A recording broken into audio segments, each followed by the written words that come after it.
Welcome on in, golf fans. It's your boy Gsluke here with our DFS value plays for this week's RBC Canadian Open. A lot of madness with the Live PGA merger today, but we still got ourselves a golf tournament up there in Canada in a field that maybe is not a designated field level event, but a golf course that's intriguing. I think that presents a lot of value, a pretty large edge when it comes to fantasy this week, and some value plays, some diamonds of the rough towards the bottom of the board that I have my eye on. So here in this video, going to go over some of those value plays that you can get to save some salary in your lineups, also get some much needed ownership leverage, and hopefully get towards the top of some of those GPP leaderboards. A lot to get into. Let's go ahead and start it off with our first value of the week. First up this week, we've got ourselves Brendan Todd at $7,900, and a player that I really think fits this golf course. If you saw my course breakdown or even my core plays video, you know that I'm high on really those wedge ranges this week. If you're looking at 100 to 125 yards, or really any range from 100 yards and in, is going to be overutilized compared to most this week. There's a bunch of sub 400 yard holes. There's a bunch of those par fives where a player like Todd will be laying up on two more than likely. And really, he's going to be scoring, going out there trying to make birdie on almost all of those sort of holes. While you do have a stretch, holes 3 through 6, that are a little bit more difficult, that demand driver and a long iron off the fairway, it's still a course where a majority of your damage, your birdie production, and specifically what we're looking for fantasy purposes, a lot of that scoring is coming with those irons. So I like that for Brendan Todd. I also like the fact that he putts well on the Ben Poa surface. You can see it's right around his last 36 round baseline, but he's typically a plus putter to begin with. So it's not really a huge edge when it comes to the Ben Poa numbers, but a solid putter that putts pretty decently well on this surface. And you can see over the last 36 measured rounds, he's been hitting it pretty well too. About a neutral with the approach play, gaining around the green with the putter, which is really his, trademark out there. It's what he's known for on the PGA Tour. And off the tee, can get into trouble from time to time, but is routinely one of the most accurate drivers in all the PGA Tour. In fact, 2 years ago and 3 years ago was number one in the statistic in back-to-back years. So you're looking at somebody that is known for keeping themselves in play, and based on the 4 to 6 inch rough that we have around Oakdale, I think that's going to be hugely advantageous for that sort of player. So I like the fact he'll keep himself in play, has those wedges down pat, was top 35 on tour in most of those wedge ranges out there, and all of that is attractive to me, especially at only 6% ownership, right? It's not like he's extremely chalky up here. Guys like Eric Cole are getting ownership. Your Canadians like Taylor Pendrith, Nick Taylor up here are also gobbling up quite a bit of ownership themselves. So somebody like Brendan Todd, who could be chalky, especially if there weren't a bunch of guys around him that were attractive, is only in the 6% range. So very doable. It's easy to get leverage to him in those large field contests, and I certainly will be doing so. Next up, we've got David Lipsky. And if you're looking for more of an accurate player off the tee that is really good with the wedges, well, David Lipsky is going to be your guy, right? $7,400. And if you take a look at that 125 yard range and in, he's routinely top 40, top 35 on tour in all of those categories. And though that's not that impressive, you've got to realize this is a much weaker field than what you'd see at a designated field. So a lot of those top 20 players aren't even teeing it up this week. And then David Lipsky, right, is like a 50 to 60th sort of player on the PGA Tour, right? It's not like he's a stud by any means, but still a solid PGA Tour pro who does most of his damage with the irons with the short stuff. So when we take a look at the last 36 rounds, I also like the fact that he's still gone out there and gained with the irons. You can see gaining 0.4 strokes per round over the last 36, slight gainer around the green, and a loser off the tee, and a loser with the putter. The real thing that needs to come around for David would be the putter. He's not consistent with that category, but on Ben Poa for his career, over about a 12 round sample size, is about a neutral. So he's had some spike rounds, right? He's had a few rounds where he's left a lot on the table out there as well, right? Being a slight negative, but that's 0.33 strokes better than his baseline. So if we're going to see him go out there, maybe have a spike week, I like his chances on this Ben Poa surface compared to a lot of the other surfaces on tour, like Bermuda grass, where he's losing almost a stroke per round. So I know, right, slightly losing on Ben Poa doesn't look like that's favorable for Lipsky, but compared to what he typically does out there, it's a vast improvement, right? And if we can get that vast vast improvement, maybe even a positive week for Lipsky on the greens. Given how good he is with the irons, given how the form has actually been there too, he's been a lot better of late than he usually is on the PGA Tour. I like his chances to maybe go out there and do so, right? T16, T12 finish, his last 2 starts out there. Maybe that's a sign of things to come. Maybe he breaks through for his first top 5 here in a while. That would be fantastic for our GPP lineups. Before we hop into our last 2 plays, I'll remind you to check out my Patreon page for all of my analysis. Everything that's blacked out on the screen here, all of my picks, projections, ownership projections, prop stuff, showdown content throughout the weekend is posted on there. So if you've been wondering the sort of players that I'm getting to, my modeling, right, my number 1 player in my model, for example, well, you can check that out on the Patreon page. So check that down below. It's a $10 a month subscription on Patreon. One of the best values that you'll find in the industry, especially considering that I'm not only posting main slate stuff, but showdown projections for all 4 rounds. That includes ownership for all 4 rounds. So make sure to check that out, as well as my player pool and prop analysis there too. Next up, we've got ourselves Chez Reavie though. And if you're looking for a nuts value play when it comes to your GBP lineups, I think Chez Reavie is that guy. You look at the last 36 measured rounds, and he's been very impressive in the 2 most important categories this week. It's about the irons, specifically, right, the wedges, right? That's what we're really honing in on here, and did for our core plays as well.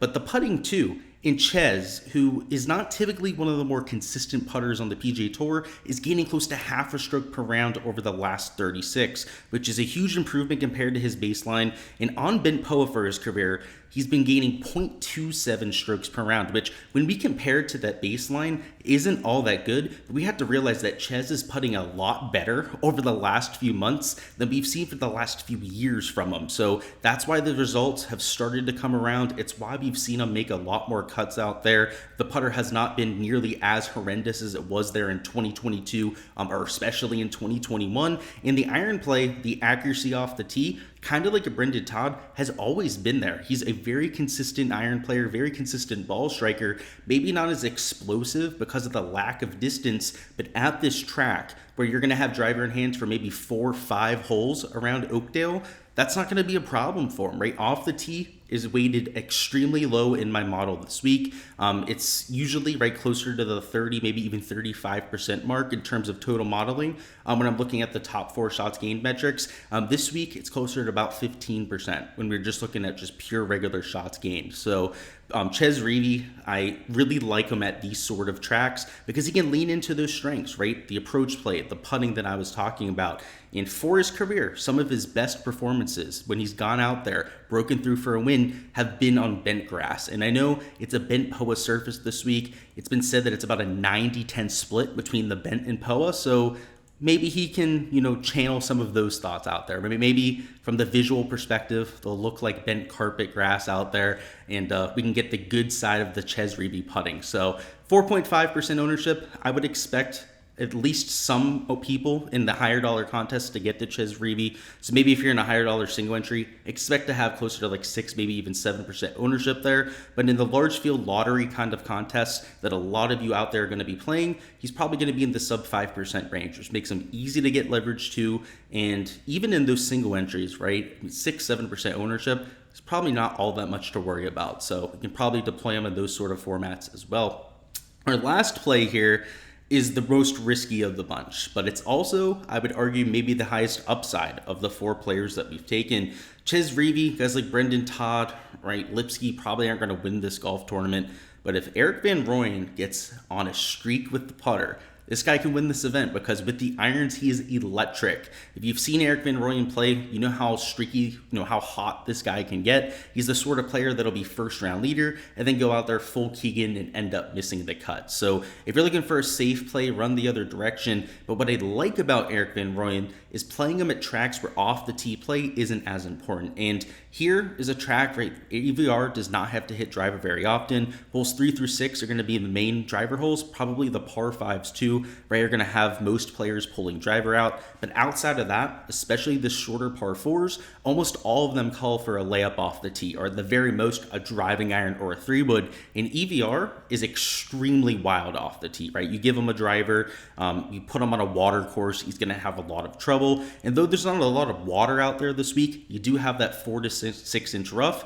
which is going to force him into laying up. So the hope here, right, is that EVR can just lay up off the tee, not play aggressively there, and lean into the iron play, which is almost always amazing for EVR. And you can see over his last 36 rounds, right, he's only gaining 0.3 strokes per round. Even if we zoom in a little bit, it's not all that impressive. What's more impressive is if you look at it event by event, right, only gaining 0.4 strokes per round. He has rounds, and you can look at it round by round even, right? Event by event still gives you a solid idea of what I'm talking about here, but he's extremely streaky. He'll go out there, gain 5-6 strokes on an approach on an event. The next week, go out there, lose 4-5 strokes on approach. He's streaky in the fact where if he's getting into contention, he's engaged, going out there, sustaining a lot of success. And then when he has those bad weeks, he goes out there, shoots 10-15 over par. So it dilutes the shots gained, right? He looks like an average iron player, whereas when he has his best stuff, when he's going to be viable for those large field contests, he's capable of getting to that top 10 or maybe even the top 5 like once a year for some of those contests. So 1.2% owned. I think he has much higher than that in terms of his top 10 equity. His top 5 equity, I think, is substantial, right? It's at least significant, right? You're not talking about like a 0.01% chance of him getting to that sort of outcome, which is why I like playing him in large field GPPs. He's one of the few players in this range that when he has his best stuff can actually contend in this golf tournament, right? Could finish in the top 3 of this sort of golf tournament. I have a hard time saying that EVR is going to win this week, or even, throwing just a few dollars on him probably feels a little bit stupid at this point. But if you get this guy in contention after 2 days, then all bets are off, right? This is the sort of guy that could just stay in a heater through the weekend and go out there and nab a tournament like he was able to do there.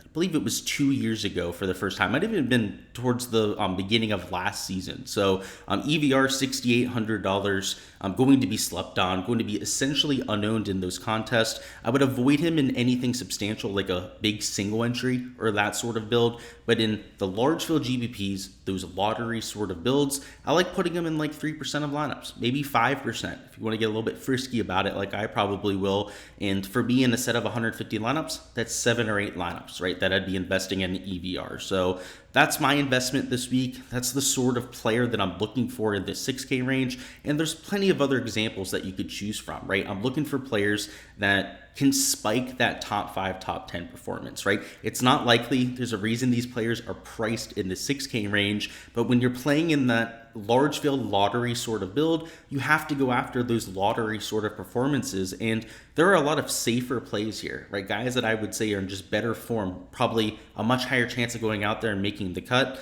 In those sort of GPP tournaments, making the cut's not enough, right? That's almost negligible, right? It's all about a player's ceiling rate and their ability to get to that top 5, top 10. So that's why I'm going after these more volatile players, just to like throw a few names out there. Like Race and Sigs were all volatile. Like I think he's the kind of player you want to consider, like a Callum Turan, right? A player that's real streaky, right? Was out there nearly first round leader last week before completely disappearing by Friday. These are the kind of guys that I'm considering down here.